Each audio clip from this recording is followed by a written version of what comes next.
मेरे प्रिय दर्शकों, कहते हैं कि बूढ़ा पेड़ कभी झूठ नहीं बोलता।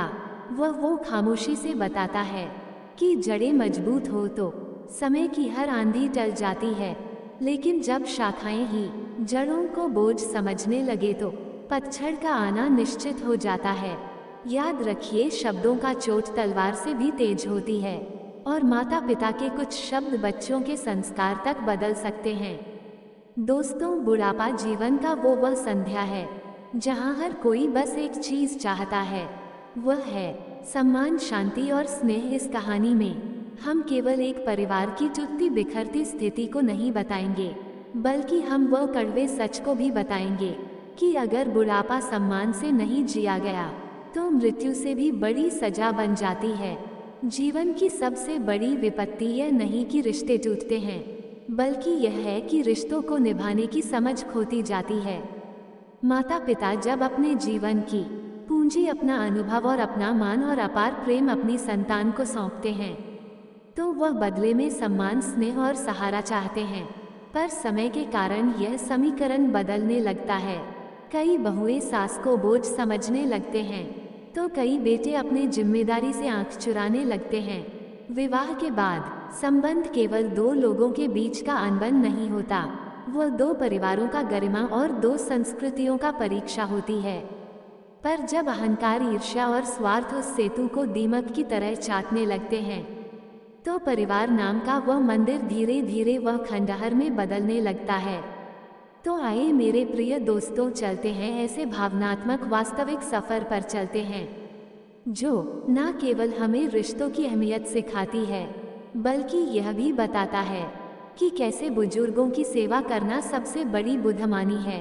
आज की यह कहानी रोचक और प्रेरणादायक में जानते हैं वो कुछ अनसुनी बातें जिन पर बुजुर्गों की गरिमा और सुख भर बुढ़ापा टिका होता है।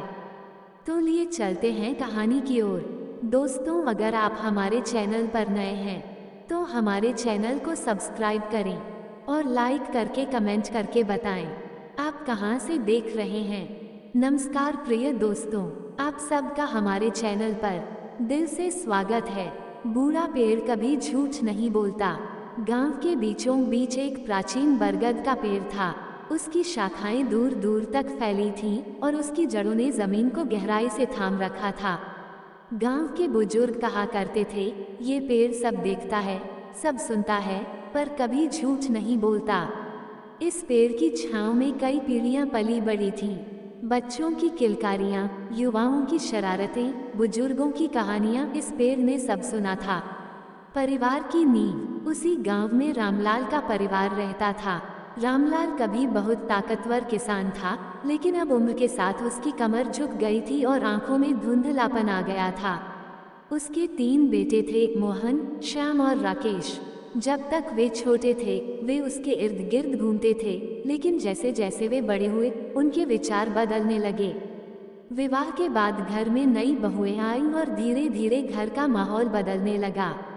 रामलाल की पत्नी सरस्वती हमेशा समझदारी से घर संभालती थी, लेकिन जब उसने देखा कि बेटे अब अपने माता पिता की बातों को नज़रअंदाज करने लगे हैं, तो उसका दिल भारी हो गया। एक दिन रामलाल की तबीयत बिगड़ गई।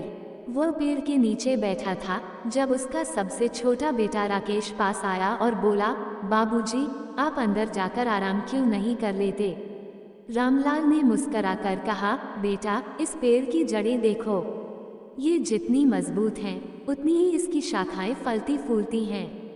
लेकिन अगर शाखाएं जड़ों को बोझ समझने लगे तो समझ लो कि पतझड़ नजदीक है। राकेश को कुछ समझ नहीं आया और वह चुपचाप अंदर चला गया। बूढ़े माता पिता का सम्मान। समय बीतता गया और धीरे धीरे रामलाल और सरस्वती घर में अकेले पड़ने लगे। उनके बेटे अब उनके साथ पहले जैसा व्यवहार नहीं करते थे। जब रामलाल ने सबसे बड़े बेटे मोहन से कहा कि वे सब मिलकर एक साथ बैठकर खाना खाया करें, तो मोहन ने हंसते हुए कहा, बाबूजी, अब जमाना बदल गया है, हम सबके अपने अपने काम हैं। श्याम ने भी समर्थन में सिर हिलाया, हाँ बाबूजी, अब पुरानी परंपराओं को छोड़ना होगा। रामलाल और सरस्वती ने एक दूसरे की ओर देखा। वे समझ गए कि अब उनके बच्चों की दुनिया में उनके लिए जगह कम होती जा रही है। अहंकार की आग। फिर एक दिन बहुओं में झगड़ा हुआ। मोहन की पत्नी ने कहा, मैं इस घर में अकेले सारे काम नहीं कर सकती, आप लोग खुद अपना ख्याल रखिए। श्याम की पत्नी ने जवाब दिया, क्यों? क्या हमें अपने माता पिता की सेवा करने का हक नहीं? धीरे धीरे ये तकरार इतनी बढ़ गई कि घर बच गया। रामलाल और सरस्वती को पुराने कोने में एक छोटा सा कमरा देकर बाकी घर को 3 हिस्सों में बांट दिया गया। अब वे मेहमानों की तरह अपने ही घर में रहने लगे। वृद्धावस्था का दर्द। एक दिन ठंड बहुत ज्यादा थी। सरस्वती को खांसी हो रही थी। उसने बहू से कहा, बेटी 1 कप गर्म पानी दे दे। लेकिन बहू ने अनसुना कर दिया। रामलाल उठकर पानी लेने चला गया, लेकिन उसकी कमर में इतना दर्द था कि वह लड़खड़ा गया। राकेश देख रहा था, लेकिन उसने कुछ नहीं कहा। परिणाम, जीवन का सबसे बड़ा सच। फिर एक दिन कुछ ऐसा हुआ जिसने पूरे घर को हिलाकर रख दिया। रामलाल और सरस्वती अचानक घर छोड़कर चले गए। गांव में किसी ने देखा कि वे उसी बूढ़े बरगद के नीचे बैठे थे। गांव के लोग इकट्ठा हो गए। किसी ने पूछा, बाबा आप यहाँ क्यों बैठे हैं? रामलाल ने एक गहरी सांस ली और कहा, जब घर में सम्मान ना मिले तो इंसान को पेड़ों की छांव में शरण लेनी पड़ती है। हमने अपने बच्चों को सब कुछ दिया, लेकिन बदले में हमें अपमान मिला। गांव वालों ने ये सुना तो सबकी आंखें भर आईं। तब बूढ़े पेड़ से एक पत्ता गिरा, जैसे वह भी उनकी पीड़ा महसूस कर रहा हो। पश्चाताप और बदलाव। जब रामलाल के बेटों को ये पता चला तो वे दौड़े दौड़े आए। राकेश ने पिता के चरणों में गिरकर कहा, बाबूजी हमें माफ कर दीजिए। हमें एहसास हो गया कि माँ बाप केवल जिम्मेदारी नहीं बल्कि सबसे बड़ी दौलत होते हैं। रामलाल की आंखों में आंसू थे, लेकिन उन्होंने मुस्कुरा कर कहा, बेटा जीवन में सम्मान और प्रेम से बड़ा कुछ नहीं। जब तक जड़ें मजबूत होती हैं तभी शाखाएं हरी भरी रहती हैं। हमें ये सीखने में देर नहीं करनी चाहिए। सबने मिलकर घर लौटने का निर्णय लिया। अब वो घर केवल ईंटों की दीवारों से बना ढांचा नहीं था, बल्कि उसमें फिर से प्रेम, सम्मान और अपनापन लौट आया था। बूढ़ा पेड़ और जीवन की अंतिम सीख भाग 2। रामलाल और सरस्वती के घर लौटने के बाद परिवार में माहौल पहले से कुछ बेहतर था। बेटे अब अपने माता पिता का सम्मान करने लगे थे, लेकिन अंदर ही अंदर एक और तूफान पनप रहा था, विरासत का सवाल। जब जड़ें बढ़ने लगीं, रामलाल की जमीन काफी बड़ी थी, खेतों की उपज अच्छी थी और गांव में उनकी प्रतिष्ठा भी कम नहीं थी। कुछ समय बीतते ही मोहन, श्याम और राकेश के मन में सवाल उठने लगे, बाबूजी की संपत्ति का बंटवारा कैसे होगा? एक दिन मोहन ने हिम्मत जुटाकर कहा, बाबूजी अब उम्र हो चली है, आपको अपनी संपत्ति का बंटवारा कर देना चाहिए ताकि बाद में कोई झगड़ा न हो।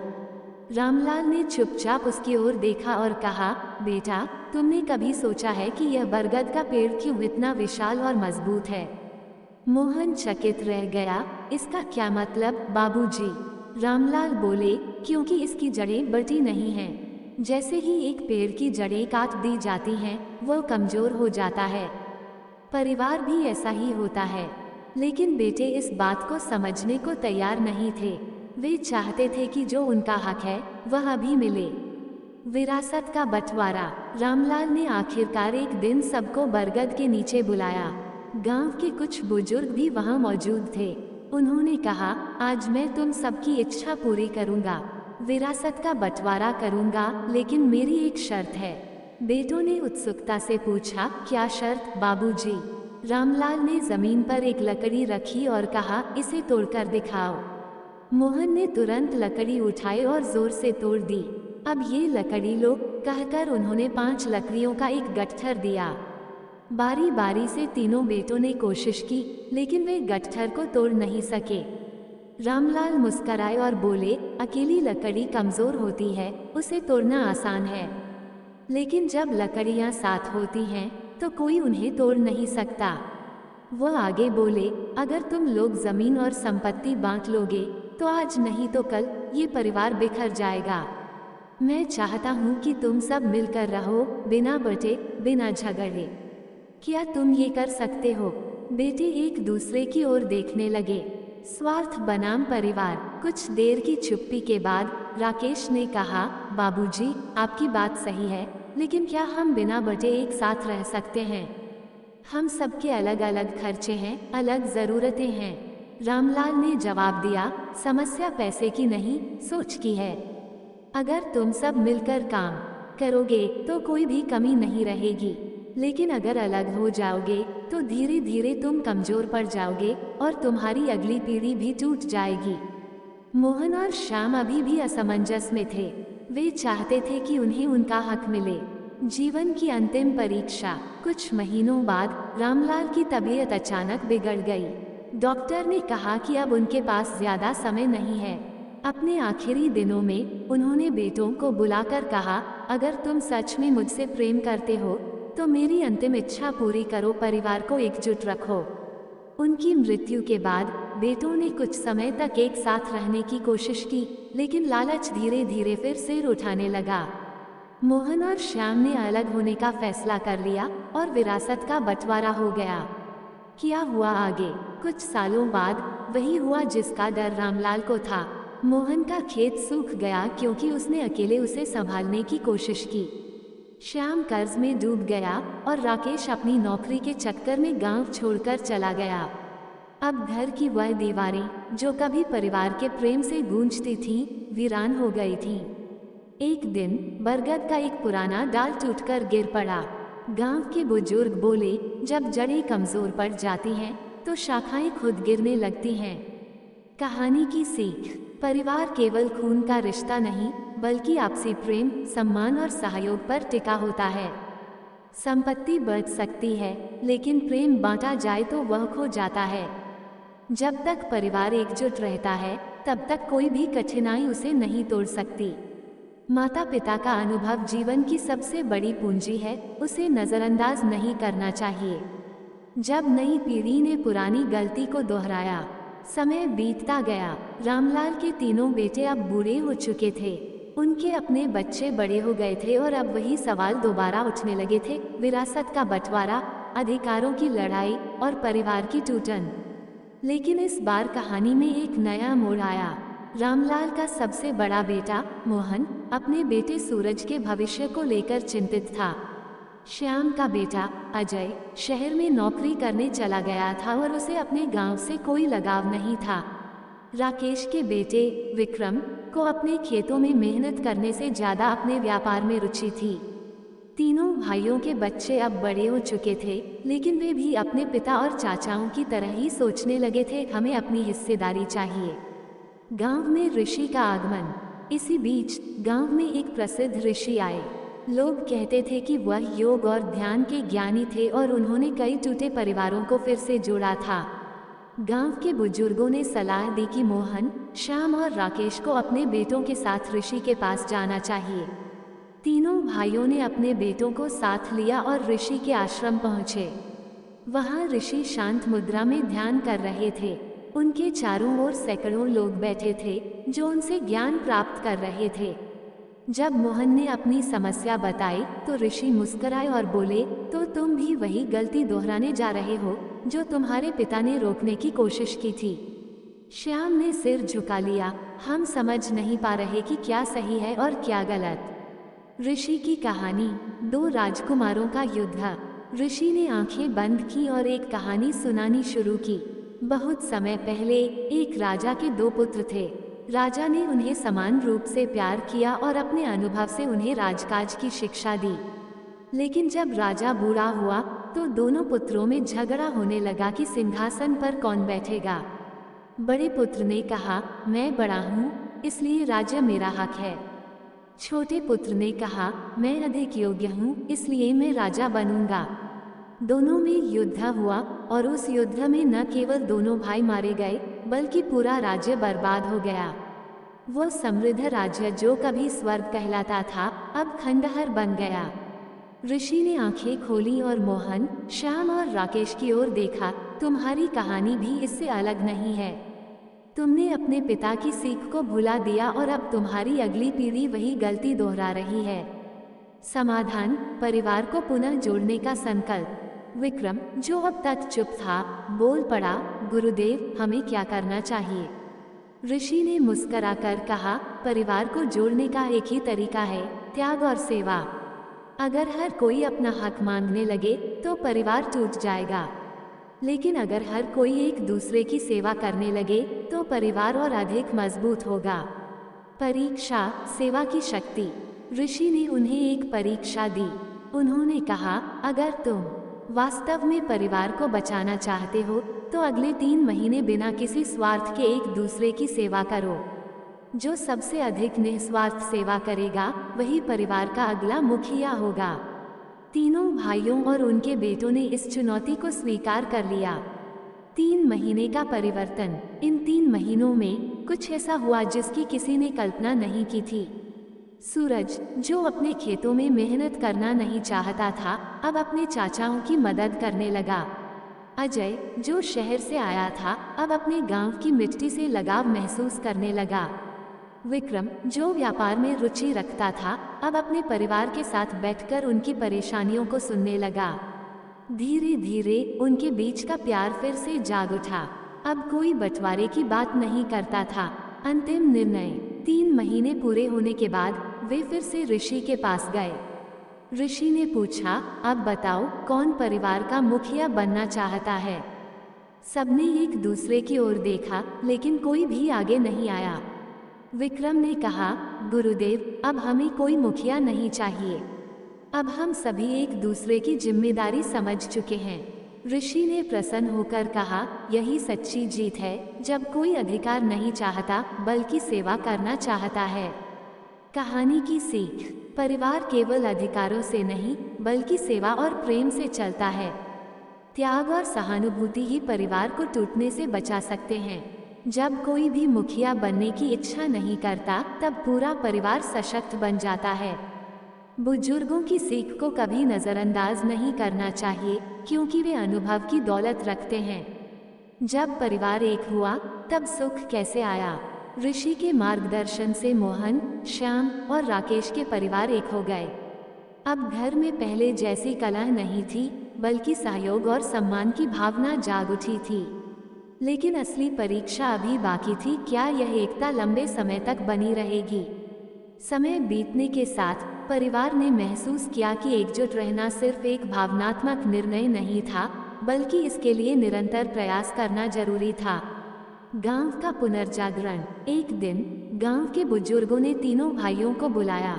ग्राम प्रधान बोले, अब जब तुम्हारा परिवार एक हो गया है, तो क्या तुम अपने गांव को भी एकजुट करने में मदद करोगे?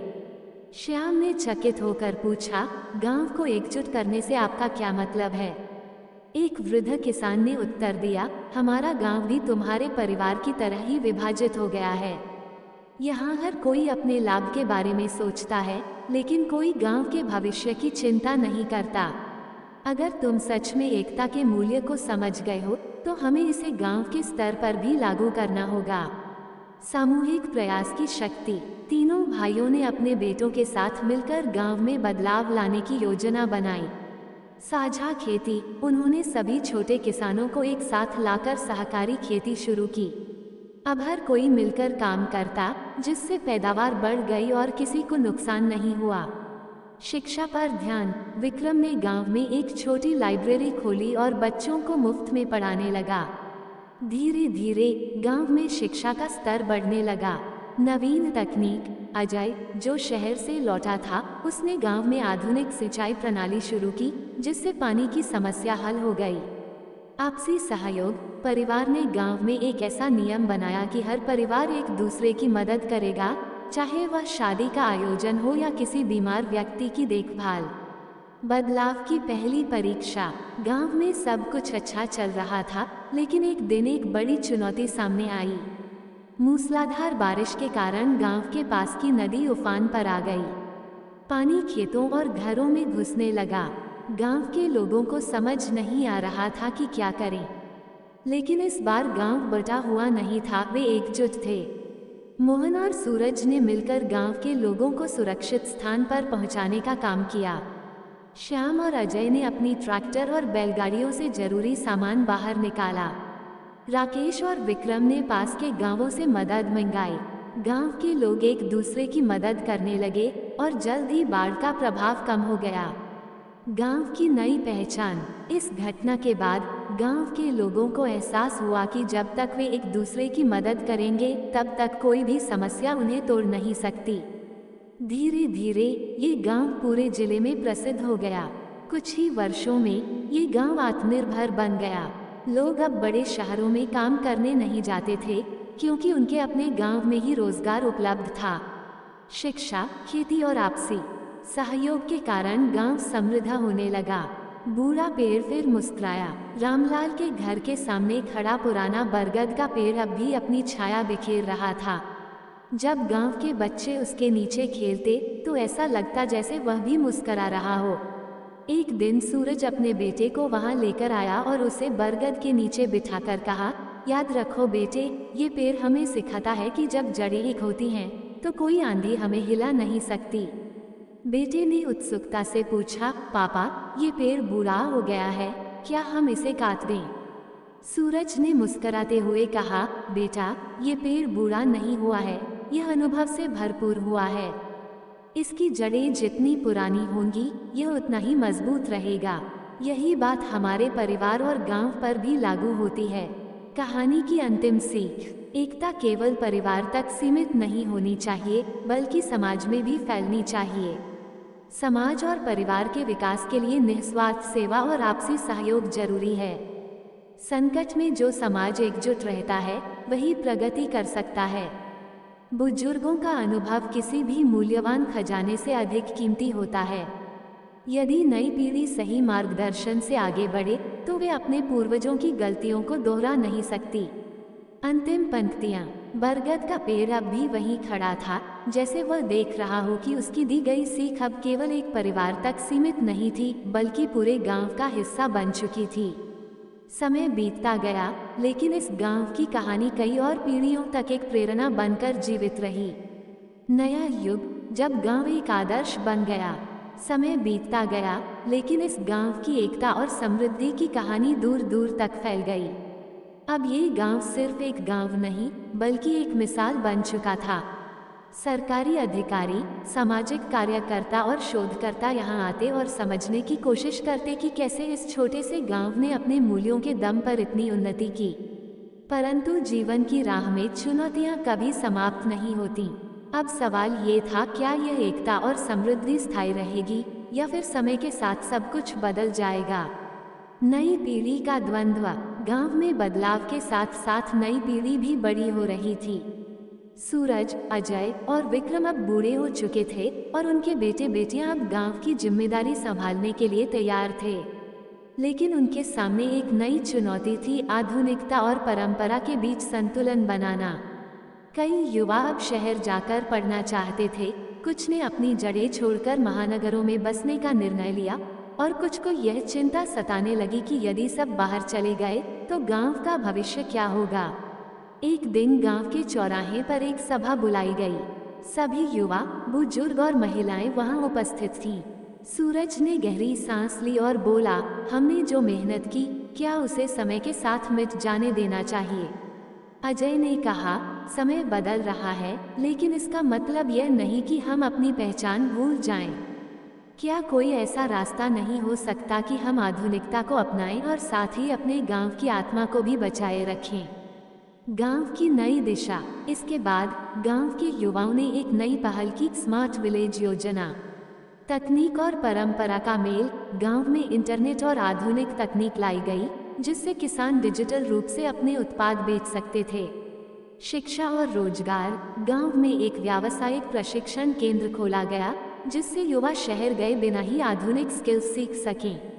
संस्कृति और विरासत। गांव के बुजुर्गों ने हर महीने संस्कार सभा आयोजित करनी शुरू की, जहां वे अपने अनुभव और कहानियां सुनाते। फिर आई सबसे बड़ी परीक्षा।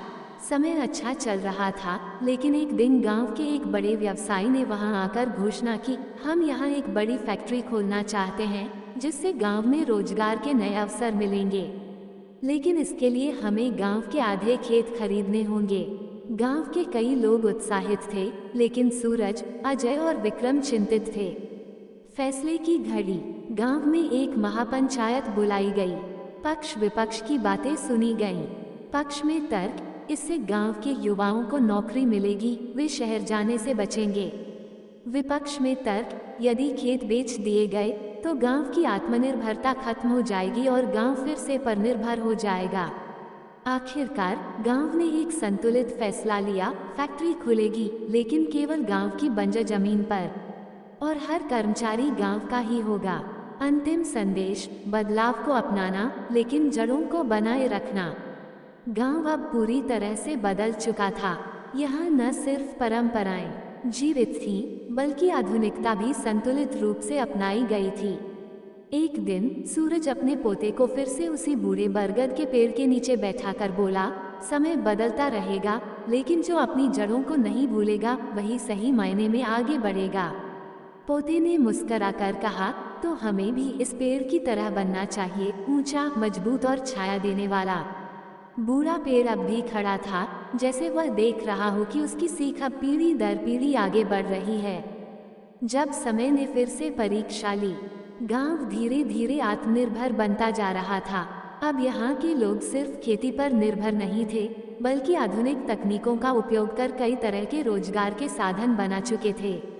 लेकिन जैसे जैसे समृद्धि बढ़ी, लोगों की सोच में बदलाव आने लगा। कुछ लोग अब यह मानने लगे थे कि पुराने रीति रिवाज और बुजुर्गों की सीख अब जरूरी नहीं रही। सूरज, अजय और विक्रम अब और भी बुजुर्ग हो चुके थे। वे अक्सर गांव के चौराहे पर बैठते और देखते कि नई पीढ़ी अपने अपने घरों में सीमित हो रही है। पहले की तरह सामूहिक सहयोग और साझी परंपराएं कमजोर हो रही थीं। नई पीढ़ी का मोहभंग, गांव का विकास देखकर कई बाहरी लोग यहाँ बसने लगे। उन्होंने नए विचारों और आदतों को गांव में लाना शुरू कर दिया। साझेदारी खत्म होने लगी। पहले जो गांव मिलकर खेतों की देखभाल करता था, अब हर कोई सिर्फ अपने लाभ की सोचने लगा। बुजुर्गों की भूमिका कम हो गई। अब युवा लोग निर्णय खुद लेने लगे और वे अनुभव की जगह त्वरित लाभ को प्राथमिकता देने लगे। पुराने मूल्य खोने लगे। गांव में त्योहारों का उत्साह कम हो गया, क्योंकि अब लोग इन्हें पुरानी परंपराएं मानने लगे थे। बूढ़ा पेड़ और उसका संदेश। एक दिन गांव में जोरदार आंधी आई। ये बरसों में आई सबसे भयानक आंधी थी। लोगों के घरों की छतें उड़ गईं, खेतों की फसलें नष्ट हो गईं और कई पेड़ भी उखड़ गए। लेकिन बरगद का पेड़ अब भी खड़ा था। जब आंधी खत्म हुई तो गांव के लोग हैरान रह गए। सूरज ने अपने पोते को पास बुलाया और पूछा, क्या तुमने देखा कि यह बूढ़ा पेड़ कैसे खड़ा रहा, जबकि कई नए और मजबूत दिखने वाले पेड़ गिर गए? पोते ने सिर हिलाया, हाँ, लेकिन ऐसा क्यों हुआ? सूरज मुस्कुराया, क्योंकि इसकी जड़ें गहरी थीं। ये पेड़ जानता था कि आंधी आएगी, लेकिन अगर उसकी पकड़ मजबूत हो तो कोई भी तूफान उसे गिरा नहीं सकता। फिर उसने गांव के लोगों की ओर देखा और कहा, यही हमारे जीवन का भी नियम है। अगर हम अपनी जड़ों, अपने संस्कारों और मूल्यों को भूल जाएंगे तो समय की आंधियां हमें भी गिरा देंगी। गांव की नई जागरूकता। इस घटना के बाद गांव में फिर से बुजुर्गों और नई पीढ़ी के बीच संवाद शुरू हुआ। लोग समझ गए कि बिना अनुभव और ज्ञान के सिर्फ आधुनिकता को अपनाने से वे स्थिर नहीं रह सकते। गांव के युवा अब पुराने मूल्यों और आधुनिक सोच का सही मेल करने लगे। फिर से साझा परंपराएं शुरू हुईं। गांव में हर पर्व और त्योहार को एक साथ मनाने की परंपरा फिर से लौटी। बुजुर्गों की भूमिका बढ़ी। अब युवा बड़े निर्णय लेने से पहले बुजुर्गों की सलाह लेने लगे। साझा खेती और सहयोग की भावना लौटी। लोगों ने फिर से सहकारी खेती शुरू की, जिससे सभी को लाभ मिला। गांव की शिक्षा और रोजगार के साधन और विकसित हुए। युवाओं ने नए स्टार्टअप शुरू किए, लेकिन वे गांव की पहचान और आत्मनिर्भरता को बनाए रखते हुए आगे बढ़े। अंतिम संदेश, संतुलन ही सफलता की कुंजी है। कुछ वर्षों बाद सूरज, अजय और विक्रम अपनी अंतिम यात्रा पर जाने से पहले बरगद के नीचे बैठे। सूरज ने गांव के लोगों से कहा, याद रखना, विकास जरूरी है, लेकिन जड़ों को बचाना उससे भी ज्यादा जरूरी है। जो अपनी परंपराओं और रिश्तों को भूल जाते हैं, वे भले ही कुछ समय के लिए आगे बढ़ जाएं, लेकिन पहली ही आंधी में गिर जाते हैं। विक्रम ने जोड़ा, हमने जो कुछ सीखा वो इस बरगद के नीचे बैठकर सीखा। ये सिर्फ एक पेड़ नहीं है, ये हमारी परंपराओं और सीखों का प्रतीक है। जब तक ये पेड़ खड़ा है तब तक हमारी जड़ें सुरक्षित हैं। गांव के सभी लोगों ने प्रण लिया कि वे आधुनिकता को अपनाएंगे, लेकिन अपनी संस्कृति, मूल्यों और बुजुर्गों के अनुभवों को कभी नहीं छोड़ेंगे। बरगद का पेड़ अब भी खड़ा था और उसके नीचे हर शाम एक नया बच्चा अपने दादा दादी से जीवन की नई सीखें ले रहा था। यही इस कहानी की असली सफलता थी। समय बीतता गया। सूरज, अजय और विक्रम अब इस दुनिया में नहीं थे, लेकिन उन्होंने जो मूल्य गांव को दिए थे वे अब भी जीवित थे। गांव की नई पीढ़ी, जिसने बुजुर्गों की बातों को सुना और समझा था, अब उस विरासत को आगे बढ़ाने के लिए तैयार थी। लेकिन जैसा कि जीवन का नियम है, हर पीढ़ी को अपनी परीक्षा खुद देनी पड़ती है। शहर की चकाचौंध और गांव का संघर्ष। गांव में अब भी एकता बनी हुई थी, परंतु कई युवा शहरों में नौकरी करने चले गए थे। कुछ सालों तक सब ठीक चलता रहा, लेकिन धीरे धीरे समस्या आने लगी। शहरों की चकाचौंध ने कुछ युवाओं को भटका दिया। वे आधुनिकता के नाम पर अपनी जड़ों से कटने लगे। गांव में बुजुर्ग अकेले होते गए। उनके बेटे बेटियां वापस नहीं आ रहे थे और जो गांव में थे वे भी अधिक व्यस्त रहने लगे थे। खेतों की उपेक्षा होने लगी। जो लोग शहर चले गए वे अपनी जमीनों को देख नहीं पा रहे थे, जिससे उपज कम हो गई। संस्कारों की परीक्षा शुरू हो गई। गांव के कुछ लोग आधुनिकता के कारण पुराने रीति रिवाजों को त्यागने लगे, जिससे परिवारों में दरारें आने लगीं। बूढ़े पेड़ की एक और सीख। एक दिन गांव के कुछ बुजुर्ग बरगद के नीचे बैठे बातें कर रहे थे। उनमें से एक, बाबा रघुनाथ, जो कभी सूरज का मित्र था, गहरी सोच में डूबा था। एक युवक वहां आया और बोला, बाबा, अब गांव का क्या होगा? क्या हमारी पीढ़ी इसे बचा पाएगी? बाबा रघुनाथ ने मुस्कुराकर कहा, क्या तुम्हें पता है कि यह बूढ़ा पेड़ क्यों अब भी खड़ा है? युवक ने सिर हिलाया। बाबा बोले, क्योंकि इसने अपनी जड़ों को मजबूत बनाए रखा। ये हर तूफान के बाद खुद को फिर से खड़ा कर लेता है। ये पेड़ हमें सिखाता है कि अगर तुम गिर भी जाओ, लेकिन तुम्हारी जड़ें मजबूत हैं, तो तुम फिर से उठ सकते हो। फिर उन्होंने एक गंभीर बात कही, लेकिन याद रखना, जड़ें तभी तक मजबूत रहती हैं जब तक उनकी देखभाल की जाए। अगर तुम अपनी जड़ों को पानी देना भूल जाओगे तो एक दिन ये पेड़ भी सूख जाएगा। युवक को समझ में आ गया कि अगर वे अपनी संस्कृति, रिश्ते और परंपराओं की देखभाल नहीं करेंगे तो गांव की आत्मा धीरे धीरे मर जाएगी। गांव को बचाने का प्रण। इसके बाद गांव के युवाओं ने एक नया संकल्प लिया।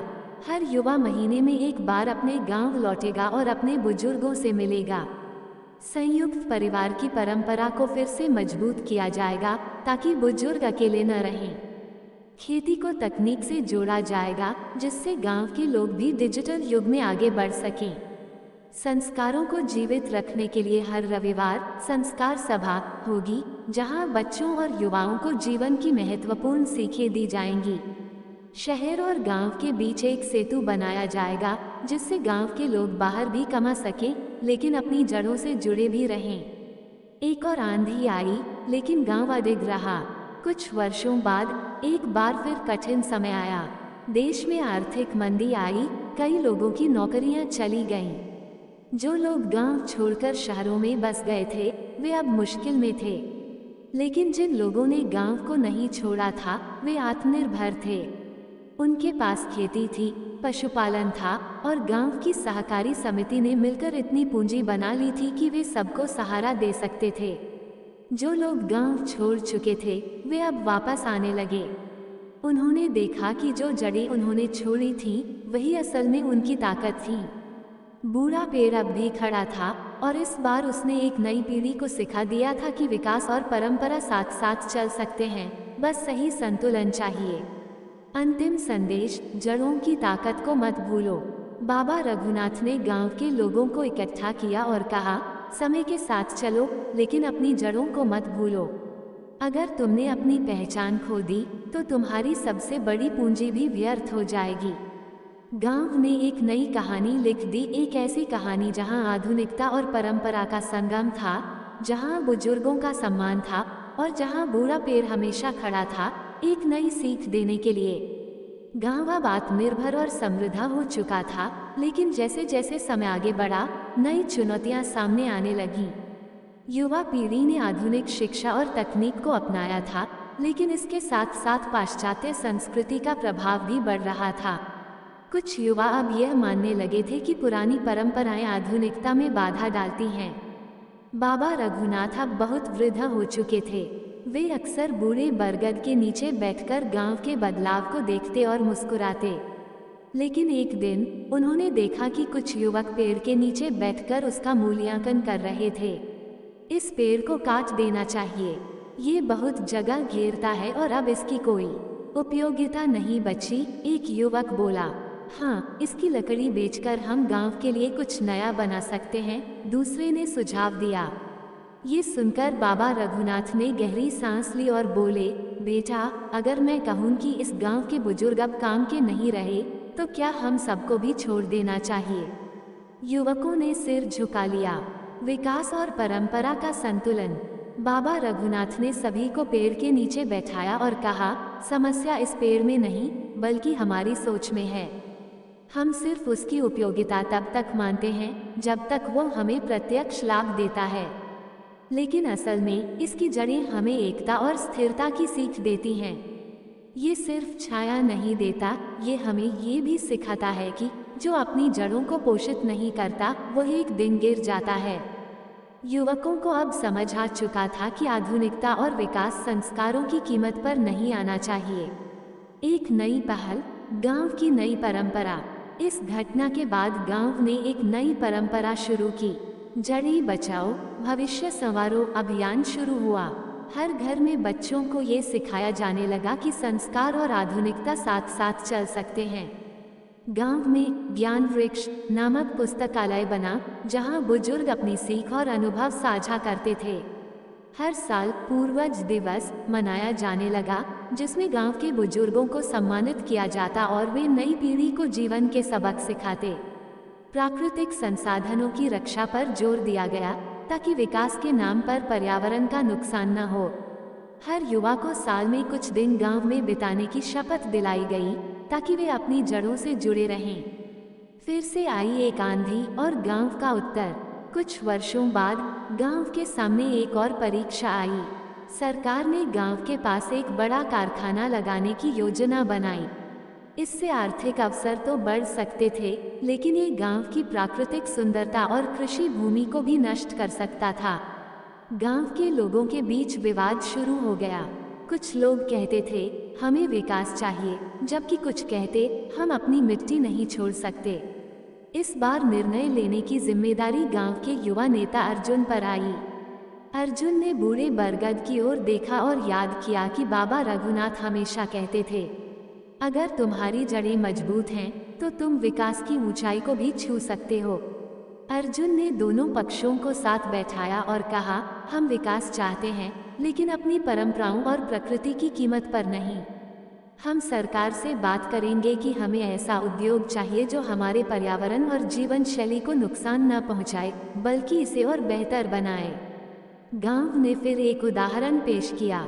सरकार के साथ बातचीत हुई और गांव ने एक अनोखी शर्त रखी, अगर उद्योग स्थापित करना है तो ये गांव के पर्यावरण को नुकसान नहीं पहुंचाएगा, बल्कि यह स्थानीय संसाधनों और रोजगार को बढ़ावा देगा। सरकार ने इसे स्वीकार किया और गांव में जैविक उत्पादों और पारंपरिक कला को बढ़ावा देने वाला उद्योग लगाया गया। इससे गांव को विकास भी मिला और अपनी संस्कृति की सुरक्षा भी। बूढ़ा पेड़ अब भी खड़ा था, बरगद का पेड़ अब भी खड़ा था, लेकिन इस बार यह सिर्फ एक वृक्ष नहीं था, बल्कि एक प्रतीक था संस्कृति और आधुनिकता के संतुलन का। गांव के युवा अब जानते थे कि अंधाधुंध विकास और परंपरा को तोड़कर आगे बढ़ना असल में गिरावट का कारण बन सकता है। अंतिम सीख, अपनी जड़ों को संभालो, तभी तुम ऊंचाई तक पहुंचोगे। गांव के सबसे वृद्ध व्यक्ति ने अर्जुन के कंधे पर हाथ रखा और कहा, बेटा, तुमने इस गांव को नई दिशा दी है। अगर हर पीढ़ी इस संतुलन को समझे तो कोई आंधी हमें गिरा नहीं सकती। गांव ने अब एक नई कहानी लिखी थी, एक ऐसी कहानी जहां बुजुर्गों का सम्मान, आधुनिकता की स्वीकृति और पर्यावरण की सुरक्षा तीनों का सुंदर संगम था। बूढ़ा पेड़ अब भी खड़ा था और उसकी छाया में नई पीढ़ी सीख रही थी कि कैसे अपनी जड़ों को संभालकर दुनिया में नई ऊंचाइयां छुई जा सकती हैं। नई पीढ़ी का नया संघर्ष। समय अपनी गति से आगे बढ़ रहा था। गांव अब आत्मनिर्भर और समृद्ध था, लेकिन एक नई चुनौती सामने आ रही थी, नैतिकता और मूल्यों की गिरावट। शहरों से लौटे कुछ युवा अब गांव में नई सोच और नई जीवन शैली लाने का प्रयास कर रहे थे। उनमें से कुछ ने कहा, गांव को पुराने रीति रिवाजों से मुक्त करना होगा। जो परंपराएं हमारे विकास में बाधा बनती हैं, उन्हें छोड़ देना चाहिए। बूढ़े बरगद के नीचे बैठे बुजुर्ग इस बहस को देख रहे थे। युवा नेता अर्जुन ने स्थिति को समझते हुए एक पंचायत बुलाई। पुरानी और नई सोच के बीच संतुलन। गांव के सभी लोग इकट्ठा हुए। युवा पीढ़ी के लोग एक ओर खड़े थे, बुजुर्ग दूसरी ओर। अर्जुन ने कहा, हम सभी को सोचने की जरूरत है कि क्या परंपराएं हमें पीछे धकेल रही हैं या हमें दिशा दे रही हैं। एक बुजुर्ग, दादू गोविंद, खड़े हुए और बोले, हम बदलाव के विरोधी नहीं हैं, लेकिन बदलाव ऐसा होना चाहिए जो जड़ों को काटे नहीं, बल्कि शाखाओं को मजबूत करे। एक युवा बोला, लेकिन दादू, पुराने विचारों के कारण गांव के लोग अब भी डिजिटल तकनीक से दूर हैं। हमें आधुनिक बनना होगा। दादू मुस्कुराए और बोले, बिल्कुल, लेकिन आधुनिकता का मतलब यह नहीं कि हम अपनी पहचान भूल जाएं। यदि यह बूढ़ा बरगद आज भी खड़ा है, तो इसलिए कि उसने अपनी जड़ों को नहीं छोड़ा। हमें भी वही करना होगा। नई तकनीक को अपनाओ, लेकिन संस्कारों को मत छोड़ो। गांव के युवाओं को ये बात समझ आने लगी। परिवर्तन की ओर एक नया कदम। गांव ने कुछ नए निर्णय लिए। गांव में डिजिटल शिक्षा केंद्र स्थापित किया गया।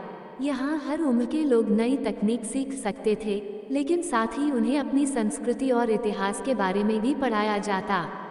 गांव की संस्कार सभा को और मजबूत किया गया।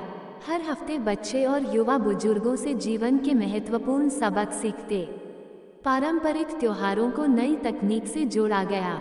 गांव की हस्तकला और जैविक उत्पादों को ऑनलाइन बेचना शुरू किया गया, जिससे गांव की अर्थव्यवस्था को भी फायदा हुआ। बुजुर्गों के अनुभवों को रिकॉर्ड किया जाने लगा। उनकी कहानियों, जीवन के अनुभवों और गांव की संस्कृति को डिजिटल रूप से संजोया जाने लगा। पर्यावरण संरक्षण को और मजबूत किया गया। गांव में नए वृक्षारोपण अभियान चलाए गए ताकि भविष्य की पीढ़ियों को भी यह हरियाली मिल सके। गांव में आई एक और परीक्षा। कुछ सालों बाद गांव के पास एक बड़ी सड़क परियोजना आई। सरकार ने कहा कि इस सड़क के लिए कुछ हिस्सों में पेड़ काटने होंगे, जिसमें बूढ़ा बरगद भी शामिल था। गांव के लोग असमंजस में पड़ गए। सड़क बनना जरूरी था, लेकिन बूढ़े पेड़ को खोने का दर्द भी था।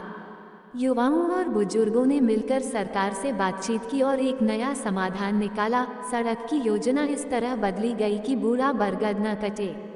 इसके अलावा गांव में और भी कई वृक्ष लगाए गए ताकि प्रकृति और विकास का संतुलन बना रहे। बूढ़े पेड़ की अंतिम सीख। एक दिन बाबा रघुनाथ, जो अब बहुत वृद्ध हो चुके थे, अर्जुन को बुलाकर बोले, बेटा, अब ये गांव सही दिशा में चल पड़ा है, पर याद रखना, हर पीढ़ी को अपनी जड़ों की रक्षा खुद करनी पड़ती है। अगर कभी यह गांव भटकने लगे तो इस बूढ़े बरगद की ओर देखना, ये तुम्हें हमेशा सही राह दिखाएगा।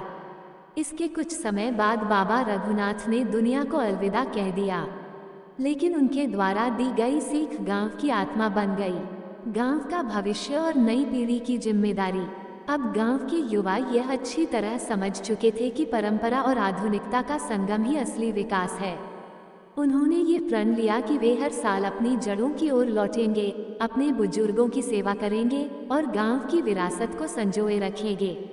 बूढ़ा बरगद अब भी खड़ा था, नई पीढ़ी को अपनी छाया में समेटे, हर तूफान में उन्हें संभाले और हर कठिनाई में उन्हें रास्ता दिखाने वाला। समय बीतता गया। गांव अब एक मिसाल बन चुका था संस्कारों और आधुनिकता के संतुलन का। अर्जुन अब गांव का प्रमुख बन गया था और उसकी अगुवाई में गांव तकनीक और परंपरा का सही मिश्रण अपनाकर आगे बढ़ रहा था। लेकिन जैसा कि हर युग में होता है, नए समय की नई चुनौतियां सामने आने लगी। स्वार्थ बनाम सेवा। अब गांव के कुछ लोग बाहरी दुनिया से ज्यादा जुड़ चुके थे। वे बड़े शहरों में जाकर सफल हुए थे और अब गांव लौटकर बदलाव लाना चाहते थे, लेकिन उनका नजरिया पूरी तरह व्यावसायिक था। एक दिन कुछ नए उद्योगपति गांव में आए और बोले, हम आपके गांव में बड़ा होटल और टूरिस्ट रिजॉर्ट बनाना चाहते हैं। इससे गांव में पैसा आएगा, लोगों को रोजगार मिलेगा और आपकी जिंदगी बेहतर होगी। कुछ लोगों ने इस प्रस्ताव का समर्थन किया। वे कहते थे, हमारी जमीनें बेकार पड़ी हैं, अगर यहाँ रिजॉर्ट बनेगा तो हमें भी मुनाफा मिलेगा। लेकिन अर्जुन को इसमें एक खतरा दिखा। वह जानता था कि अगर यह होटल बना तो धीरे धीरे गांव की संस्कृति, प्रकृति और शांति नष्ट हो जाएगी। गांव दो हिस्सों में बंट गया। कुछ लोग तेजी से अमीर बनने की चाह में इस प्रोजेक्ट को समर्थन दे रहे थे, जबकि कुछ इसे गांव की आत्मा के लिए खतरा मान रहे थे। बूढ़े पेड़ की छाया में सभा। अर्जुन ने एक बार फिर बूढ़े बरगद के नीचे पंचायत बुलाई। उसने सभी को समझाने की कोशिश की, अगर हम अपने मूल्यों और संस्कृति को बेच देंगे तो पैसा आ सकता है, लेकिन हमारी पहचान खो जाएगी। क्या हम सच में अपने पूर्वजों की धरोहर को यूं ही खत्म कर देंगे? लेकिन कई लोग अड़े रहे। बुद्धिमानी से हल निकालना। अर्जुन जानता था कि केवल विरोध करने से हल नहीं निकलेगा। उसने गांव के युवाओं और बुजुर्गों के साथ मिलकर एक नया प्रस्ताव बनाया। अगर हमें गांव में पर्यटकों को लाना ही है तो क्यों न इसे हमारी परंपराओं और प्रकृति के साथ जोड़ा जाए। इसके बाद गांव में हरित पर्यटन का एक नया विचार लाया गया। गांव के रीति रिवाजों को जीवंत रखने के लिए सांस्कृतिक पर्यटन शुरू किया गया। पर्यटक यहां आकर खेती, हस्तकला, संगीत और पारंपरिक ज्ञान सीख सकते थे। बड़े होटलों की जगह गांव के लोगों के घरों को गेस्ट हाउस में बदला गया। इससे हर घर को आय मिलने लगी, लेकिन गांव की आत्मा बरकरार रही। पर्यावरण संरक्षण पर जोर दिया गया। जो भी पर्यटक आते, उन्हें गांव के पौधों और वृक्षों की देखभाल करनी होती थी। गांव के बच्चों को नई तकनीकों के साथ साथ अपने पुरखों की कहानियों को भी सीखने का मौका मिला। गांव की नई पहचान। धीरे धीरे यह मॉडल सफल हुआ। बड़े होटलों की जगह गांव ने अपनी अनूठी पहचान बनाई। अब यह एक ऐसा गांव था जहां लोग शांति, प्रकृति और संस्कृति को महसूस करने आते थे। गांव की प्रसिद्धि इतनी बड़ी कि सरकारी अफसर और पर्यावरणविद यहां अध्ययन करने आने लगे। उन्होंने अर्जुन और गांव के बुजुर्गों की दूरदृष्टि की सराहना की। बूढ़े बरगद की अंतिम छाया। समय के साथ अर्जुन भी वृद्धा हो गया। अब उसका बेटा विवेक गांव की जिम्मेदारी संभालने लगा था, लेकिन अर्जुन ने एक वचन लिया, विवेक, अगर कभी यह गांव भटकने लगे तो इस बूढ़े बरगद के नीचे आकर बैठना। ये तुम्हें हमेशा सही राह दिखाएगा। एक दिन तेज तूफान आया। बारिश, आंधी और बिजली ने गांव को झकझोर दिया। कई छोटे पेड़ गिर गए, लेकिन बूढ़ा बरगद अब भी खड़ा था। गांव के लोग अर्जुन को देखने दौड़े। उसने बरगद के तने को छूकर मुस्कुराते हुए कहा, जो अपनी जड़ों से जुड़ा रहता है उसे कोई आंधी नहीं गिरा सकती। अंतिम सीख, भविष्य उन्हीं का होता है जो अतीत की जड़ों को थामे रहते हैं। गांव अब भी आगे बढ़ रहा था, लेकिन अपनी संस्कृति, मूल्यों और परंपराओं के साथ। नई पीढ़ी को ये समझ आ गया था कि आधुनिक बनो, लेकिन अपनी पहचान मत भूलो। पेड़ जितना ऊंचा हो, उतना ही उसकी जड़ों का गहरा होना जरूरी है। बूढ़ा बरगद अब भी खड़ा था, नई पीढ़ियों को सीख देने, हर तूफान से उनकी रक्षा करने और हर संघर्ष में उन्हें सही राह दिखाने के लिए। समय के साथ गांव की समृद्धि बढ़ती गई। हरित पर्यटन मॉडल ने पूरे देश में अपनी पहचान बना ली थी। लोग अब इस गांव को एक मिसाल के रूप में देखने लगे थे। अर्जुन वृद्धा हो चुका था और उसका बेटा विवेक गांव की बागडोर संभालने लगा था। लेकिन जैसे जैसे नई पीढ़ी आगे बढ़ रही थी, आधुनिकता के प्रभाव से गांव में कुछ नए संकट भी जन्म लेने लगे। शहरीकरण की लहर। अब गांव के कई युवक उच्च शिक्षा और नौकरियों के लिए शहरों की ओर जा रहे थे। कुछ लोग वापस लौटते, लेकिन अधिकतर वहीं बसने लगे। धीरे धीरे गांव में युवा शक्ति की कमी होने लगी। खेती पिछड़ने लगी, पारंपरिक हस्तकला का काम कम होने लगा और बुजुर्गों के लिए ये चिंता का विषय बन गया। एक दिन विवेक ने देखा कि गांव के कई घर खाली पड़े हैं और केवल बुजुर्ग ही बचे हैं। उसने पंचायत बुलाए और कहा, अगर हमारे युवा ही गांव छोड़ देंगे तो हम अपनी जड़ों से कट जाएंगे। हमें कुछ करना होगा। लेकिन समाधान आसान नहीं था। शहरों की चकाचौंध और उच्च वेतन ने गांव के लोगों को आकर्षित कर लिया था। बूढ़ा बरगद अब भी खड़ा था, लेकिन उसकी छांव में बैठने वाले कम हो गए थे। बूढ़े बरगद की चेतावनी। एक शाम विवेक अपने पिता अर्जुन के साथ बरगद के नीचे बैठा। अर्जुन ने गहरी सांस ली और कहा, बेटा, ये पहली बार नहीं हो रहा। हर पीढ़ी को अपनी परीक्षा देनी पड़ती है। हमने गांव को एक नई पहचान दी थी, लेकिन अब समय तुम्हारी परीक्षा का है। विवेक ने पूछा, पर समाधान क्या है? अर्जुन मुस्कुराया और बरगद की ओर इशारा करते हुए बोला, जैसे इस पेड़ की जड़ें मिट्टी में गहरी हैं, वैसे ही हमें अपने लोगों को अपनी जड़ों से जोड़ना होगा। नए युग की नई रणनीति। विवेक ने गांव के युवाओं से बात की और उनकी समस्याएं सुनी। वो समझ गया कि केवल भावनात्मक अपील से काम नहीं चलेगा, उन्हें कुछ ठोस कारण देने होंगे कि वे गांव लौटें। इसके बाद विवेक ने कुछ कदम उठाए। रोजगार के नए साधन। गांव में रूरल स्टार्टअप हब बनाया गया, जहां युवाओं को उनके हुनर के अनुसार नए व्यवसाय शुरू करने में मदद की गई। हस्तकला, जैविक खेती और स्थानीय पर्यटन को डिजिटल प्लेटफॉर्म से जोड़ा गया। तकनीक और परंपरा का संगम। गांव में एक डिजिटल शिक्षा केंद्र खोला गया, जहां बच्चे और युवा आधुनिक तकनीक सीख सकते थे, लेकिन साथ ही अपनी संस्कृति से जुड़े रह सकते थे। गांव की कहानियों को जीवंत बनाना। बूढ़े बरगद की कहानियां नाम से एक डिजिटल प्रोजेक्ट शुरू किया गया, जिसमें गांव की पुरानी कहानियों और परंपराओं को वीडियो और ऑडियो के माध्यम से इंटरनेट पर डाला गया। इससे दुनिया भर के लोग गांव के सांस्कृतिक खजाने से जुड़ने लगे। स्थानीय व्यापार को बढ़ावा। गांव के किसानों और हस्तशिल्पकारों को ऑनलाइन बाजारों से जोड़ा गया, जिससे उन्हें अपने उत्पाद बेचने का सीधा माध्यम मिला। धीरे धीरे ये बदलाव असर दिखाने लगा। जो युवा शहरों में थे, वे गांव के इस नए बदलाव से प्रभावित हुए और लौटने लगे। अब वे केवल नौकरी करने नहीं, बल्कि गांव को आगे बढ़ाने के लिए लौट रहे थे। अर्जुन अब बहुत बूढ़ा हो चुका था। एक दिन जब वह बरगद के नीचे बैठा था, तो उसने देखा कि विवेक के नेतृत्व में गांव एक नई ऊंचाई पर पहुंच चुका है। उसने मुस्कुराते हुए कहा, तूफान कितने भी बड़े हों, अगर हमारी जड़ें मजबूत हैं, तो हम कभी नहीं गिरेंगे। विवेक ने बरगद के तने को छूते हुए प्रण किया, मैं यह वचन देता हूँ कि यह गांव कभी अपनी जड़ों से नहीं कटेगा। गांव की नई पहचान। अब ये गांव आधुनिकता और परंपरा का सबसे सुंदर उदाहरण बन चुका था। यहाँ के युवा तकनीक जानते थे, लेकिन अपनी संस्कृति से जुड़े थे। यहाँ के बुजुर्ग सम्मानित थे और बच्चों को अपनी जड़ों का महत्व सिखाया जाता था। बूढ़ा बरगद अब भी खड़ा था, हर पीढ़ी को ये याद दिलाने की विकास वही है, जिसमें जड़ें भी सुरक्षित रहें और शाखाएं भी आसमान छुएं। गांव अपने संतुलन में था, परंपरा जीवित थी और जीवन चलता जा रहा था। लेकिन जैसे जैसे समय बीतता गया, रहस्यमयी घटनाएं गांव में होने लगी। रात की अनसुनी आहटें। एक दिन गांव के कुछ चरवाहे देर शाम जंगल से लौटे तो उनके चेहरे उतरे हुए थे। उन्होंने बताया कि बरगद के पास कोई अजीब सी सरसराहट सुनाई दी। कभी लगता कोई फुसफुसा रहा हो, तो कभी लगता कोई पुरानी जंजीरों को घसीट रहा हो।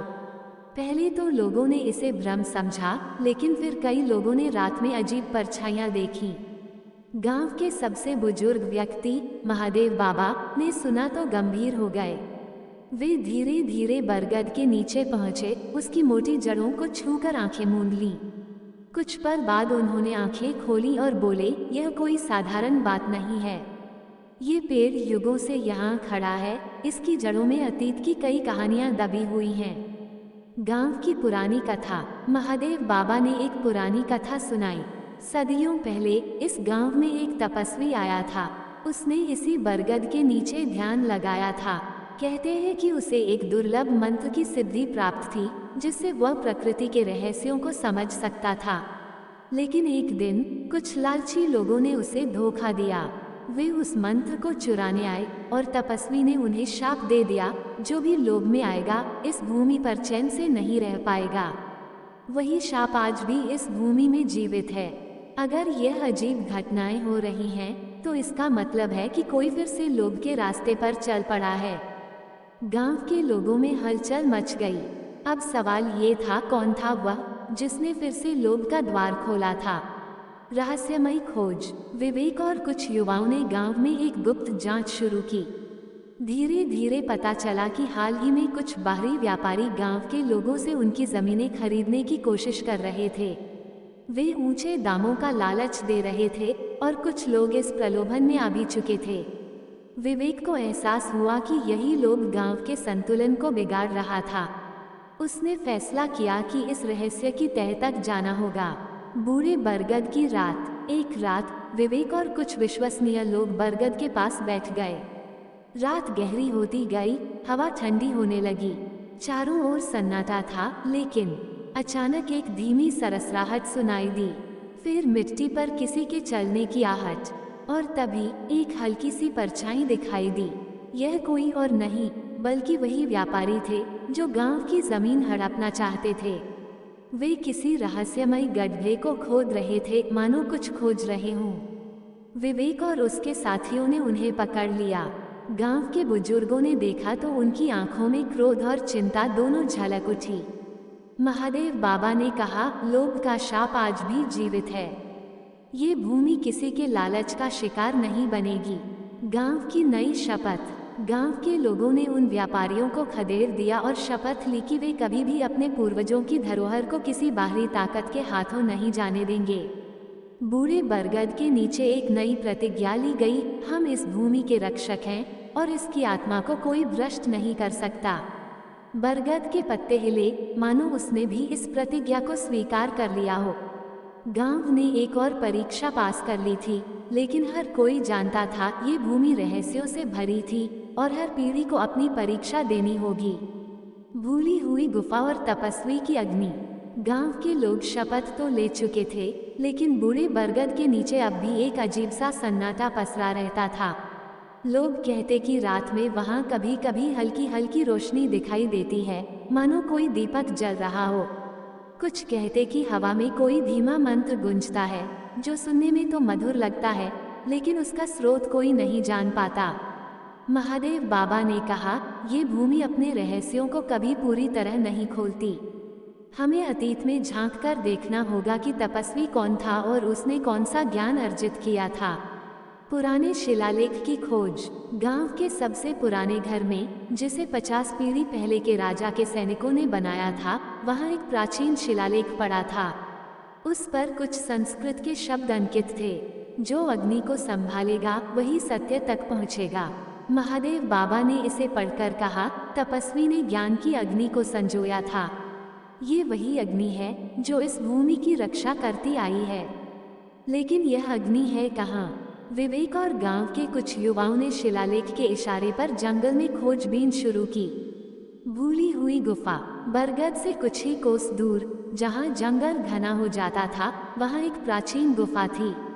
ये गुफा वर्षों से किसी ने नहीं देखी थी। लोगों को याद था कि उनके परदादा कहा करते थे, उस गुफा में कोई प्रवेश नहीं करता क्योंकि वहां समय ठहरा हुआ है। लेकिन विवेक जानता था कि इस रहस्य को सुलझाना जरूरी था।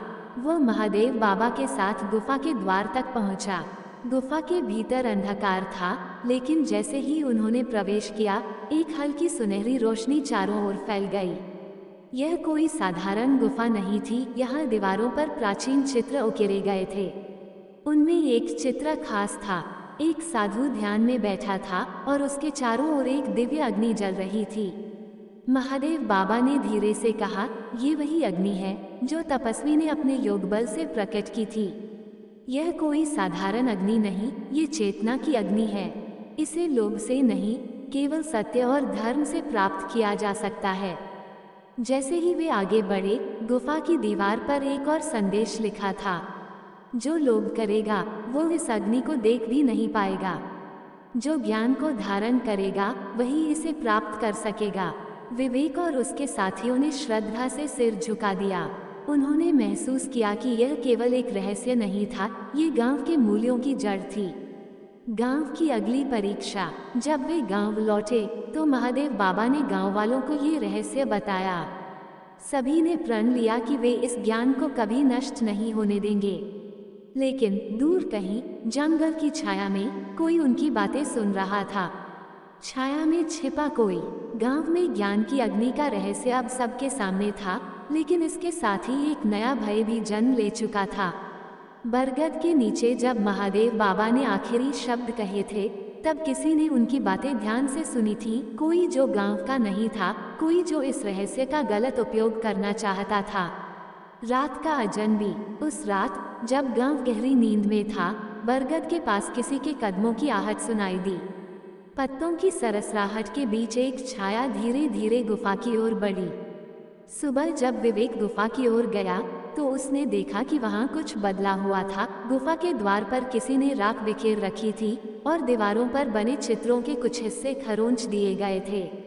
महादेव बाबा ने राख को देखते ही गंभीर स्वर में कहा, कोई इस अग्नि के रहस्य को जगाने की कोशिश कर रहा है। ये शुभ संकेत नहीं है। भूले हुए पथिक की वापसी। कुछ ही दिनों बाद गांव में एक अजनबी आया।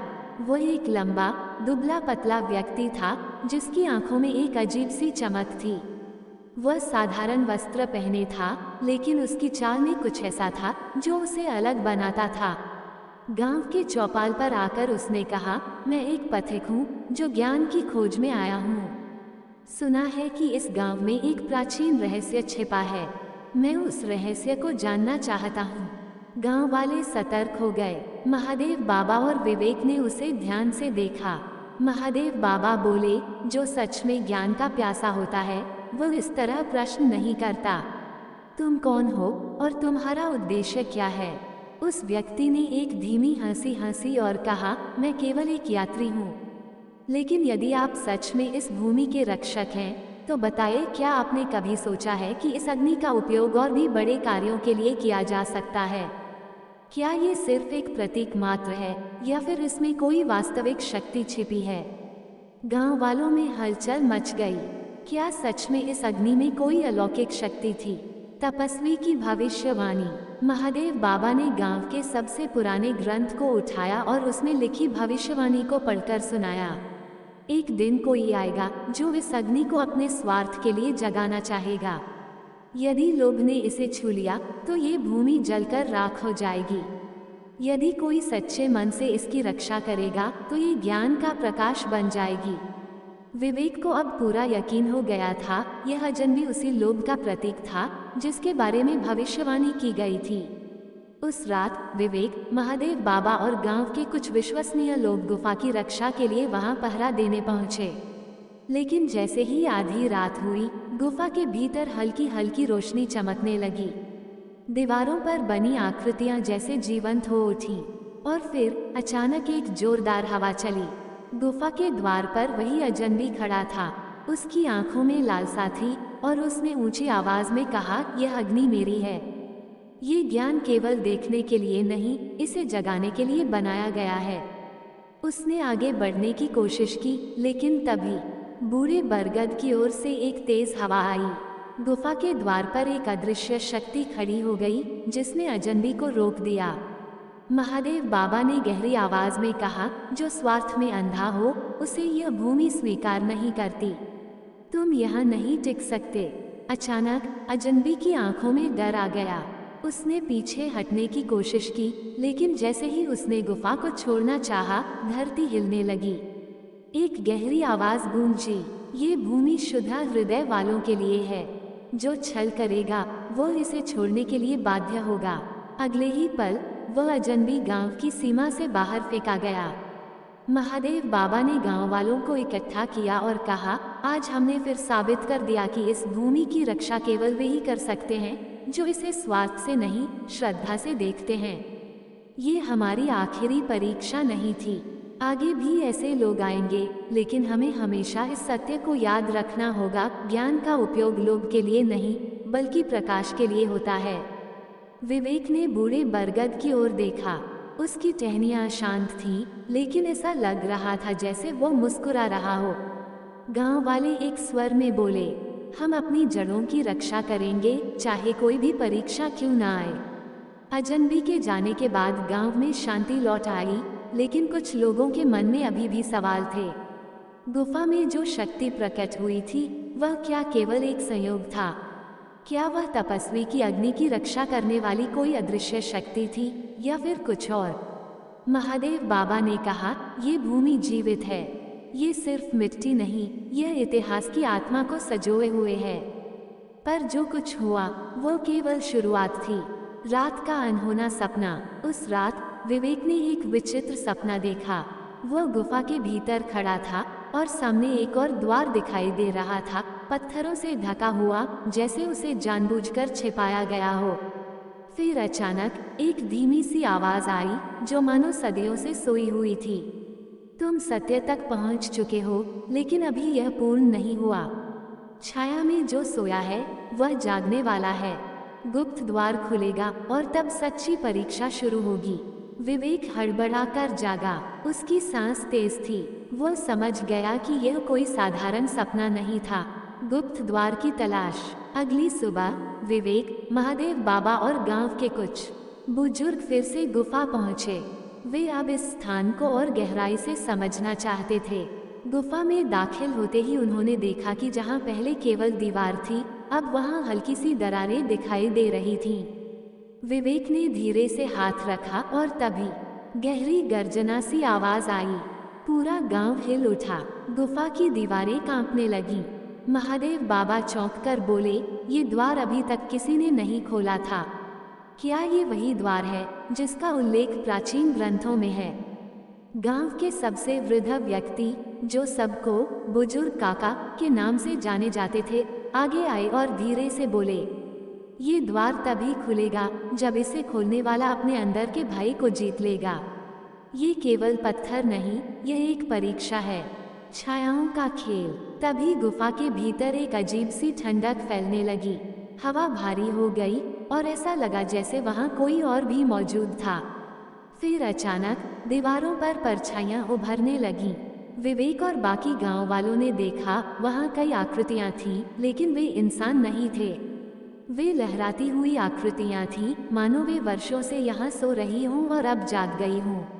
एक गहरी आवाज गूंजी, जो इस द्वार से आगे जाना चाहता है, उसे अपने सबसे बड़े भाई का सामना करना होगा। सत्य केवल उसे मिलेगा जो स्वयं को हरा सकेगा। गांव के कई लोग डर से पीछे हट गए। महादेव बाबा ने विवेक की ओर देखा और कहा, क्या तुम तैयार हो? ये सिर्फ तुम्हारी परीक्षा नहीं, ये पूरे गांव की परीक्षा है। सबसे बड़ा भाई। विवेक ने गहरी सांस ली और आगे बढ़ा। जैसे ही उसने द्वार को छुआ, पूरा अंधकार उसकी ओर बढ़ने लगा। और फिर उसने देखा कि वह अकेला खड़ा है। पूरा गांव जल रहा था। लोग चीख रहे थे और बूढ़ा बरगद गिर चुका था। अजनबी की हंसी गूंज रही थी, तुम अपनी जड़ों की रक्षा नहीं कर सके। सब खत्म हो गया। विवेक का दिल तेजी से धड़कने लगा। नहीं, ये सच नहीं हो सकता। लेकिन तभी उसने महादेव बाबा की आवाज सुनी, जो भाई को सच मानेगा वह हार जाएगा। भाई केवल भ्रम है विवेक, इसे पहचानो। विवेक ने आंखें बंद की। उसने गहरी सांस ली। उसने मन ही मन कहा, ये सच नहीं है। जब तक हम अपनी जड़ों से जुड़े हैं, कोई हमें मिटा नहीं सकता। जैसे ही उसने ये कहा, उसकी आंखें खुल गईं और सब कुछ गायब हो गया। गुफा का द्वार अचानक धीरे धीरे खुलने लगा। अंदर छिपा रहस्य। जब धूल हटी तो सबने देखा, द्वार के पीछे एक विशालकाय पत्थर था, जिस पर कुछ अंकित था। विवेक ने धीरे से पढ़ा, जब लोभ का अंत होगा तब अग्नि का रहस्य प्रकट होगा। अंतिम सत्य यहाँ सोया है। महादेव बाबा मुस्कुराए, तो ये थी असली परीक्षा, लेकिन रहस्य अभी भी अधूरा है। हमें इसे समझने के लिए और गहराई में जाना होगा।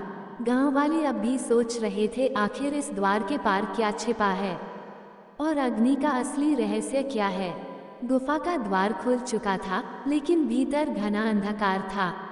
गांव वाले डर और जिज्ञासा से भरे खड़े थे। महादेव बाबा, विवेक और बुजुर्ग काका ने अगुवाई की और धीरे धीरे भीतर बढ़े। दीवारों पर प्राचीन चित्र उकेरे गए थे। एक और गांव के लोग खेती करते दिख रहे थे, दूसरी ओर एक वृद्ध ऋषि किसी रहस्यमय अग्नि के सामने ध्यानस्थ बैठे थे। पथरीले द्वार के पीछे की दुनिया। जैसे जैसे वे भीतर गए, हवा ठंडी होती गई। अंत में वे एक बड़े कक्ष तक पहुंचे, जहां एक विशाल चबूतरे पर धुंधली लौ जल रही थी। लौ बहुत तेज नहीं थी, लेकिन उसमें अजीब सी शांति थी। बुजुर्ग काका ने धीरे से कहा, तो यही है वो अग्नि जिसके बारे में सदियों से कहा जाता रहा है। विवेक धीरे धीरे आगे बढ़ा और लौ की ओर हाथ बढ़ाया। तभी एक गहरी आवाज गूंजी, जो मुझे पाने योग्य है वह स्वयं को पहचान लेगा, जो लोभ करेगा वह राख बन जाएगा। गांव वाले घबरा गए। महादेव बाबा बोले, यह अग्नि केवल शक्ति नहीं, ये परीक्षा है। जो इसे अपने स्वार्थ के लिए छुएगा वह स्वयं नष्ट हो जाएगा। स्वार्थ बनाम सेवा। विवेक समझ गया कि यह कोई साधारण अग्नि नहीं थी, यह आत्मा की अग्नि थी जो केवल उन्हीं को स्वीकार करती थी जिनके हृदय में लोभ नहीं था। विवेक ने आंखें बंद की और मन ही मन कहा, मैं शक्ति नहीं चाहता, मैं केवल ज्ञान चाहता हूँ। मैं केवल अपने गांव और अपनी जड़ों की रक्षा करना चाहता हूँ। जैसे ही उसने ये सोचा, अग्नि की लौ अचानक तेज हो गई और तभी एक दृश्य प्रकट हुआ, पूर्वजों का संदेश। अचानक लौ के भीतर गांव के पुरखों की छवि दिखने लगी। वे एक वृत्त में खड़े थे और मुस्कुरा रहे थे। उनमें से एक वृद्ध आगे आया और बोला, वत्स, अग्नि का रहस्य शक्ति नहीं बल्कि आत्मज्ञान है। यह अग्नि केवल उन्हें स्वीकार करती है जो अपने लोभ पर विजय पा चुके हैं। जो इसे अपने स्वार्थ के लिए उपयोग करेगा, यह उसे भस्म कर देगी। विवेक को अब सब समझ आ गया। असली परीक्षा। तभी गुफा में हलचल मच गई। कुछ गांव वाले जो अभी भी अग्नि की शक्ति के लालच में थे, दौड़कर उसे छूने लगे। जैसे ही उनका हाथ लौ के पास पहुंचा, एक तीव्र प्रकाश निकला और वे दूर जा गिरे। उनकी आंखों में भय था। महादेव बाबा ने गंभीर स्वर में कहा, शक्ति का लोभ सबसे बड़ा पतन है। केवल सच्चे मन वाले ही इसे धारण कर सकते हैं। गांव का नया युग। विवेक ने अग्नि की लौ से एक छोटी सी मशाल जलाई और उसे गांव ले आया। उसने उसे बूढ़े बरगद के नीचे रखा ताकि यह याद बना रहे कि सत्य की राह पर चलने वाले ही सच्चे रक्षक होते हैं। अब गांव पहले से भी अधिक आत्मनिर्भर हो गया था। हर व्यक्ति ने अपने जीवन में सेवा और सच्चाई को अपनाया। अग्नि अब केवल एक लौ नहीं थी, वह गांव के हर दिल में जलने लगी सत्कर्म, सच्चाई और प्रेम की लौ। महादेव बाबा ने मुस्कुराते हुए कहा, अब इस भूमि को कोई डिगा नहीं सकता। जब तक यह अग्नि हमारे हृदयों में जल रही है, तब तक हमारी जड़ें अडिग रहेंगी। अंतिम सीख। शक्ति का असली रूप लोभ में नहीं बल्कि सेवा में है। जो अपनी आत्मा की अग्नि को पहचान लेता है, वही सच्चा विजेता होता है। धूर्त साधु और अग्नि की अगली परीक्षा। गांव के लोग अब भी बूढ़े बरगद के नीचे जल रही दिव्य अग्नि की ओर श्रद्धा से देखते थे। ये केवल एक लौ नहीं थी, बल्कि सत्य, धर्म और आत्मज्ञान की प्रतीक बन चुकी थी। अर्जुन के वचनों की गूंज अब भी लोगों के कानों में थी, जो अपनी जड़ों से जुड़ा रहेगा, उसे कोई आंधी गिरा नहीं सकती। लेकिन जैसे जैसे समय बीतता गया, लोगों के मन में जिज्ञासा और कुछ लोगों के मन में लालच भी जागने लगा।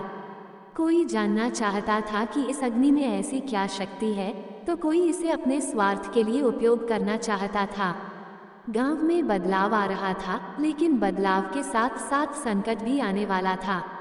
गांव में अजनबी साधु का आगमन। एक दिन गांव में एक अजनबी साधु आया।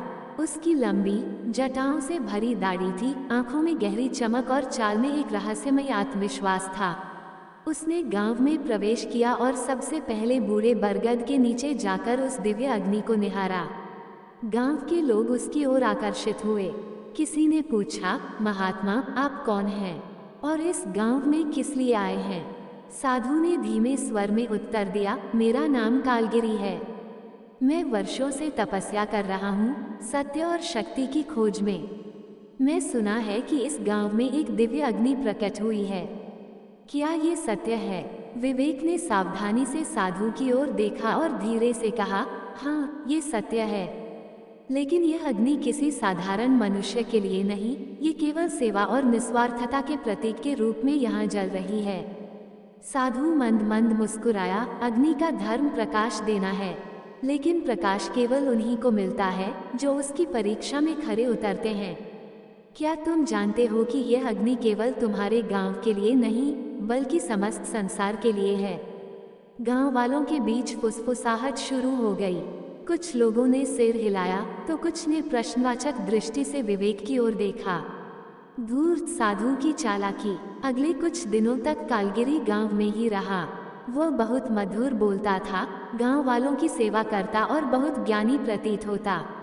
धीरे धीरे उसने गांव वालों को अपने पक्ष में करना शुरू कर दिया। वह रोज शाम को प्रवचन करता और कहता, अग्नि एक शक्ति है और शक्ति का सदुपयोग होना चाहिए। अगर यह सच में दिव्य अग्नि है तो इसे केवल एक छोटे से गांव तक सीमित रखना अन्याय है। इसे पूरे राज्य में फैलाना चाहिए ताकि सबको इसका लाभ मिले। कुछ गांव वाले उसके विचारों से सहमत होने लगे। वे कहने लगे, ये सच कह रहा है। अगर इस अग्नि में इतनी शक्ति है तो इसे छुपाकर क्यों रखा जाए? लेकिन महादेव बाबा और विवेक समझ गए थे कि साधु के मन में कुछ और ही है। विवेक ने उससे पूछा, महात्मा, क्या आप स्वयं अग्नि की परीक्षा देने को तैयार हैं? साधु हंसते हुए बोला, परीक्षा केवल साधारण मनुष्यों के लिए होती है। जो शक्ति को पहचानता है उसे परीक्षा देने की आवश्यकता नहीं होती। अग्नि की असली परीक्षा। एक रात साधु चुपचाप बूढ़े बरगद के नीचे पहुंचा। उसने चारों ओर देखा, वहां कोई नहीं था। वह धीरे धीरे आगे बढ़ा और अग्नि की लौ की ओर हाथ बढ़ाया। जैसे ही उसकी उंगलियां लौ को छूने वाली थीं, अचानक एक तेज झटका लगा। अग्नि की लौ अचानक विशाल हो गई और चारों ओर सुनहरी आभा फैल गई। साधु चौंक गया। वह तेजी से पीछे हटा, लेकिन तभी गहरी गूंजती हुई आवाज आई, जो शक्ति का लोभ करता है वह शक्ति से ही नष्ट हो जाता है। तभी बूढ़े बरगद की जड़ें जोर जोर से हिलने लगी और वहां की मिट्टी फटने लगी। पूरे गांव में भूकंप जैसा कंपन हुआ। गांव वाले डरकर अपने घरों से बाहर निकल आए। साधु भयभीत होकर भागने लगा, लेकिन तभी अचानक ही जमीन में दरार आ गई और वह उसी में समा गया। कुछ ही क्षणों में सब शांत हो गया। अग्नि फिर से स्थिर हो गई, लेकिन गांव में सन्नाटा छा गया। महादेव बाबा ने गहरी सांस ली और बोले, यही होता है जब कोई शक्ति को अपने स्वार्थ के लिए प्रयोग करना चाहता है। अग्नि केवल प्रकाश देने के लिए होती है, उसे बांधने की कोशिश करना अपने ही विनाश को बुलावा देना है। विवेक ने बूढ़े बरगद की ओर देखा और कहा, हमारी जड़ें हमेशा हमें बचाती हैं, लेकिन हमें हमेशा सतर्क रहना होगा कि कोई लालच हमें हमारे मार्ग से भटका न दे। उस दिन के बाद गांव वालों ने प्रण किया कि वे हमेशा इस अग्नि की रक्षा करेंगे, लेकिन उसे लोभ और स्वार्थ से दूर रखेंगे। बूढ़े बरगद की छाया अब भी गांव के लोगों को सिखा रही थी, सच्ची शक्ति वही होती है जो सेवा में लगाई जाए। लोभ हमेशा विनाश का कारण बनता है। भूल भुलैया का द्वार और रहस्यमयी संदेश। कालगिरी साधु के अंत के बाद गांव फिर से अपने पुराने स्वरूप में लौट आया। अब हर कोई यह समझ चुका था कि दिव्य अग्नि केवल सेवा और सच्चाई के मार्ग पर चलने वालों के लिए थी। लेकिन इस घटना के बाद भी एक सवाल रह गया था, आखिर यह अग्नि आई कहां से? महादेव बाबा और विवेक ने इसे नियति का संकेत माना और जीवन फिर से सामान्य होने लगा। लेकिन एक रात जब सब लोग गहरी नींद में थे, बूढ़े बरगद के नीचे हलचल हुई। एक रहस्यमय हवा चली और बरगद के पास जमीन पर कुछ उभरा। ये किसी प्रकार का प्राचीन शिलालेख था जो पहले कभी नहीं देखा गया था। सुबह जब गांव के लोग वहां पहुंचे तो वे दंग रह गए। पत्थर पर एक अजीब सी भाषा में कुछ लिखा था। महादेव बाबा ने ध्यान से देखा और बोले, ये लिपि बहुत प्राचीन है, शायद राजपुरुषों या किसी योगी ने इसे यहाँ छोड़ा होगा। विवेक ने शिलालेख को ध्यान से पढ़ने की कोशिश की, लेकिन उसमें केवल कुछ ही शब्द समझ में आ रहे थे। भूल भुलैया, गुफा के नीचे, सत्य की परीक्षा। गांव में एक बार फिर रहस्य और रोमांच की लहर दौड़ गई। सभी सोचने लगे कि क्या अब भी इस गांव के नीचे कोई बड़ा रहस्य छिपा हुआ है।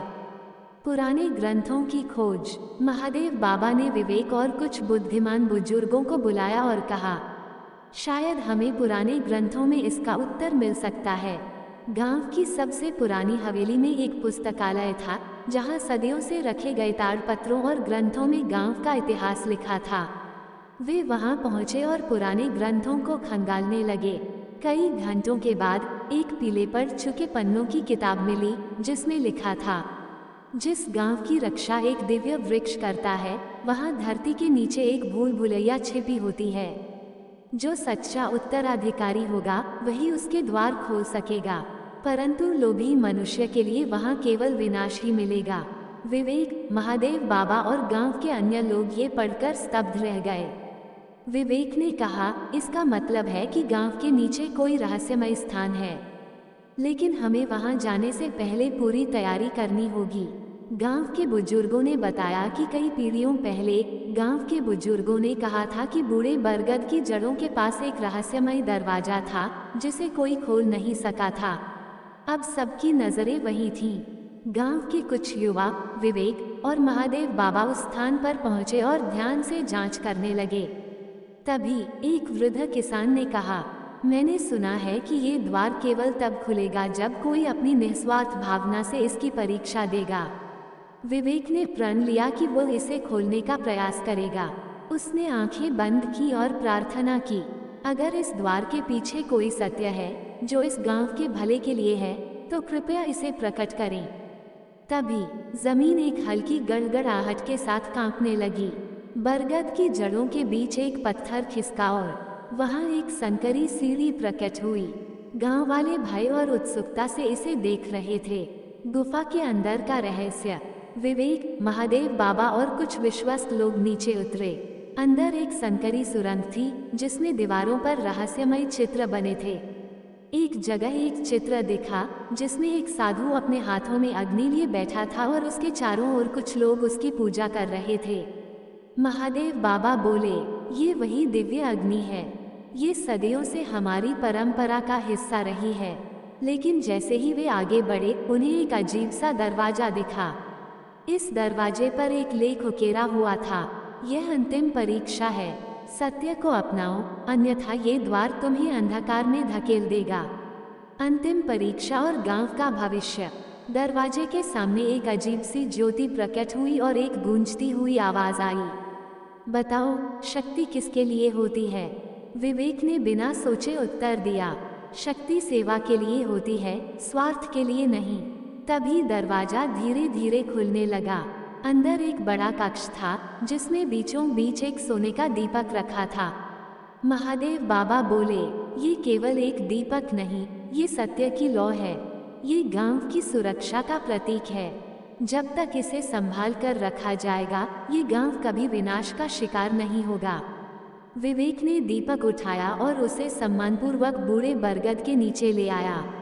अब गांव को उसकी असली विरासत मिल चुकी थी, गांव की अमर पहचान। इस घटना के बाद गांव पूरी तरह बदल गया। गांव वाले अब पहले से भी अधिक एकजुट हो गए।